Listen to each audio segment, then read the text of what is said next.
সকালবেলা ঘুম থেকে উঠে মাছ নিতে চলে এসেছি, চলো মাছটা নিয়ে আসি। তো যাই হোক, গুড মর্নিং সবাইকে। কেমন আছো? আশা করছি ভালো আছো, আমরাও ভালো আছি। আর যে যেখানেই থাকো অনেক ভালো থাকো, সবসময় দোয়া করি। তো এই যে দেখো, সকালবেলা ঘুমের থেকে উঠেছি, উঠেই দেখছি মাছওয়ালা এসেছে। তো ভাবলাম যে মাছ তো নিতেই হবে, কি দিয়ে রান্না করব আর কি রান্না করব, বেশ কয়েকদিন হলো মাছ খাওয়া হচ্ছে না। তো এই যে অবশেষে মাছ নিতে চলে এলাম। মাছ নিয়ে নিয়েছে, আর এর অবস্থা দেখো। তোকে দেবো না, পালা। এর মধ্যে না আমি লোটে মাছ কোনোদিন সেরকম একটা রান্না করে নিই, তো তারপরেও তো এই যে আমি লোটে মাছ সেরকম কোনোদিন না রান্না করে নিই, তারপরেও আজকে কিছু লোটে মাছ আর তেলাপিয়া মাছ নিয়েছি। তেলাপিয়া মাছ নিয়েছি আর আমার মায়ের কথা মনে পড়ছিল যেন, যে আমার মা খুব পছন্দ করে। তো চলো, আর আমি তো পুরো খেতেই পুরো ঘুম থেকে উঠে খেতেই চলে গেছি। তো চলো, এই যে খেতে মাছ আনতে চলে গেছিলাম। এখানে চিয়া সিড ছিল, খেয়ে নিয়েছি। আর এই যে মেয়ে ফুল নিয়ে মেয়েকে ওদিকে খেতে দিয়ে দিয়েছিলাম। আমি খাবো না। চলো খেয়ে নিই, অনেক কাজ বাকি আছে। আবার মাছ নিয়েছি, মাছের একটা ঝামেলা আছে। এই যে মাছগুলো নিয়েছি, হচ্ছে ফ্রিজে দেখলাম ডাঁটা পড়ে আছে কিছুটা, আর হচ্ছে দুটো কাঁচকলা আছে। এইগুলো দিয়েই ঝোল করব বলে মাছগুলো নিয়েছি। তো বেশ কয়েকদিন হয়েছে বিছানার চাদরটা না চেঞ্জ করা হচ্ছে না, তো ঘরে যেগুলো আছে সেগুলো প্রায় এদিক ওদিক করে সব সময় বিছানায় দেওয়া হয়। তো আমি ভাবলাম চলো, একটা অনলাইন থেকে নতুন চাদর এসেছিলো, সেটা তো এখনও বিছানো হয়নি, তো সেটা একটু বিছানো যাক।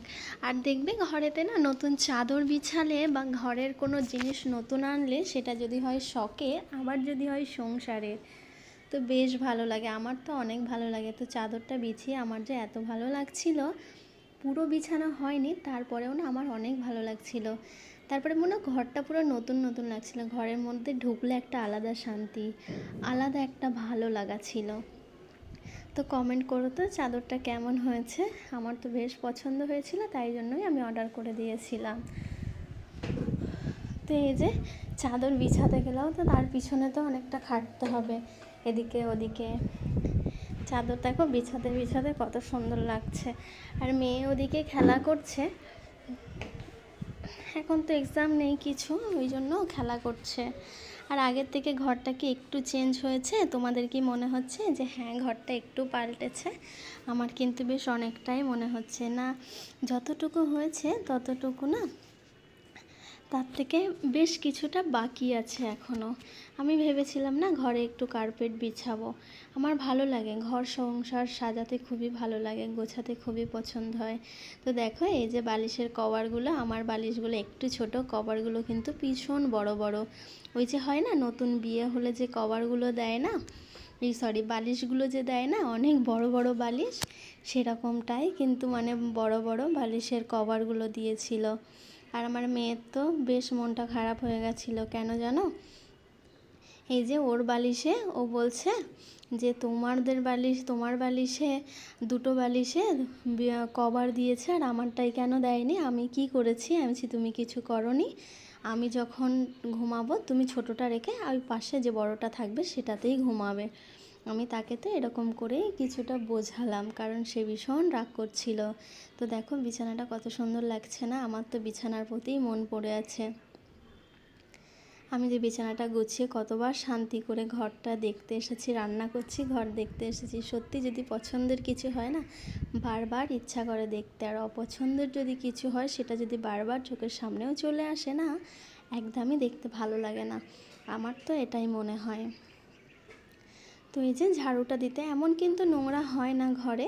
এই যে আমার মেয়ে টুকটাক যা করে, মানে এই ধুলো টুলো এইগুলো থাকে, সেরকমটাই নোংরা, বড় নোংরা কিন্তু একদমই ঘরে হয় না।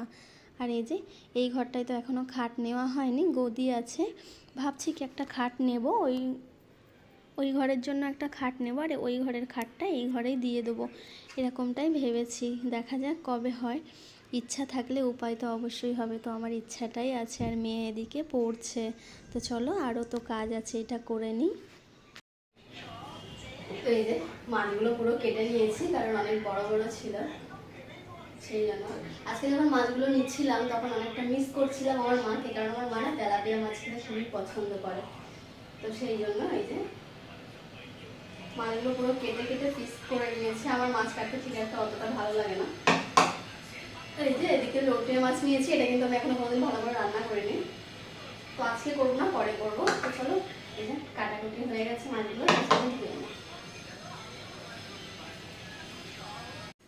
তো এই যে মেয়ে পড়ে উঠে আমাকে বললো আমাকে কিছু একটা বানিয়ে দাও। তো আমি বললাম এখনই কি বানাবো। তো চলো, ফ্রিজে তো কিছু ব্রাউন ব্রেড ছিল, সেটা দিয়ে ডিম দিয়ে আর একটু লঙ্কা পেঁয়াজ কুচিয়ে সেটা একসাথে করে একটু ফ্রাই মতো করে দিই, তাহলে হোক খেতে পছন্দ করবে। তো যেই কথা সেই কাজ আমার, এই যে করে নিয়েছি, কিছুটা ব্রেড কেটে নিয়েছি আর এদিকে ডিমটাও করে নিয়েছি। জানো, তোমাদের সাথে গল্প করতে করতে আমার মেয়ের খাওয়াও হয়ে গেছিলো। এদিকে আমি দুপুরের জন্য রান্নাও বসিয়ে দিয়েছি, কারণ শুধু সকালে তো খেলে হবে না, দুপুরেও তো খেতে হবে। এই জন্য রান্নাটাও বসিয়ে দিয়েছি। কাল থেকে দেখি রোজা করব। কিছু কারণবশত করতে পারছিলাম না, কিন্তু কাল থেকে রোজা করব। এই যে সব কিছু নিয়ে নিয়েছি, আর না আলাদা আলাদা করে কিছুই ভাজা হয়নি। আলাদা আলাদা করে ভাজা হয়নি, তার মানে আমি ভেবেছি কড়াইয়ের মধ্যে দিয়েই সবটা ভালো করে ভেজে নেব। তো দেখো, অনেকক্ষণ নাড়ানাড়ি করার পরে পুরো আলু টালু সব কিছু ভেজে গেছে। কিন্তু তারপরে এই যে একে একে মশলা দিয়ে দেব। দেখো ভালো করে পুরো মানে সব কিছুর উপরে দাগ ধরে গেছে। অনেকক্ষণ ধরে কড়াইয়ের মধ্যে ভাজছিলাম। আর আমি না প্রত্যেক তরকারিতে কালো জিরে খেতে বেশ পছন্দ করি। আগে করতাম না, রিসেন্ট করে কিন্তু খুবই ভালো লাগে আমার। তো এই যে নুনও দেওয়া হয়ে গেছে, আদা রসুনটাও দেওয়া হয়ে গেছিলো। কাঁচা লঙ্কা তরকারি, ওই জন্য আর কি শুকনো গুঁড়ো লঙ্কাটা দিলাম না। জিরে হলুদ ধনিয়া দিয়েই রান্নাটা করছি। বেশ কিন্তু ভালো লাগে কাঁচা লঙ্কার তরকারি। তো এই যে দেখো, আমার দেখতে দেখতে কিন্তু তোমাদের সাথে গল্প করতে করতে আমার রান্নাটাও হয়ে আসছে। তো এই যে ফোটা শুরু হয়ে গেছে, এর উপরে মাছ দিয়ে দেব, তাহলে বেশ ভালো হবে। আর এই যে এদিকে মেয়ে হচ্ছে স্নান সেরে শুয়ে রয়েছে, আমিও স্নান করে চলে এসেছি। ও একটু ফোন দেখছে, কারণ আমি আজকে সারাদিন ওকে ফোনই দিইনি। ও একটু ফোন দেখছে, আর আমি এদিকে মানে ফ্রেশ হয়ে চলে এসেছি। আমি নিজে একটু ফ্রেশ হয়ে ভালোই লাগছে যে হ্যাঁ, মানে সারাদিন কাজ করতে করতে ক্লান্ত একটা অবস্থা হয়ে যায়, নিজে একটু ফ্রেশ হতে পারলে যেন ভালো লাগে। তো সেই ভালো লাগাটাও আমার মধ্যে কাজ করছিল। এত ওই পাশ থেকে রোদ আসছে, এত রোদ, পুরো এটা চারিদিকে জানালা, তো প্রচুর পরিমাণ রোদ আসে গো। এই জন্য মানে ভিডিওটা একদম সাদা সাদা হয়ে যায়। তারপরে মেয়ে তো খিদে পেয়েছে, মেয়ে এবারে খেতে দেবো ওকে। ও তো প্রচুর মানে আনন্দ করছিল যে আজকে আমি এটা ওটা মানে সব কিছু দিয়ে রান্না করেছো। কারণ আমি সবসময় তো একটু আলাদা আলাদা রান্না করি, ওই জন্য। কারণ ও ভিডিওতে দেখে, ও বলে আমাকে যে এরকম ঝোল বানিয়ে দেবে। তো আমি বললাম ঠিক আছে। আরও বেশি এক্সাইটেড কেন জানো, খেতে বসবে। ওই যে আমি তরকারির মধ্যে যে গাজর দিয়েছি, ও না গাজরটা খেতে না খুবই পছন্দ করে। তো চলো, কথা না বাড়িয়ে, ওর খিদে পেয়েছে, ওকে ভাতটা দিয়ে দিই, না হলে আবার চেল্লামেল্লি করবে। তো এই যে ওর ভাত দিয়েছি। যেদিন একটু ওর পছন্দের তরকারি হয় না, সেদিন আমি ওকে একটু বেশি ভাত দেওয়ার চেষ্টা করি। তো চলো, ওকে ভাতটা দিয়ে আসি, ও খেতে বসুক। তো মেয়ে খেতে দিয়ে দিয়েছি, মেয়ে বসে খাচ্ছে। আজকের ও বায়না হয়েছে যে ও মানে টেবিলে খাবে না। বললাম ঠিক আছে, অসুবিধা নেই, খেয়ে নাও। তো আজকে না আমি মাথা ভেজাইনি, মাথাটা ভেজাইনি, ওই জন্য মানে চুলটা ছাড়ার কোনো ব্যাপার নেই। তো এই যে মেয়ে সাইডে খাচ্ছে, এখনো জামা পরেনি। আর এত হাওয়া হচ্ছে, এত হাওয়া হচ্ছে, কি বলবো। তো যাই হোক, আজকের ভিডিওটা এই পর্যন্ত। ভালো থাকবে সবাই, একটা লাইক কমেন্ট করতে ভুলো না। তো টাটা।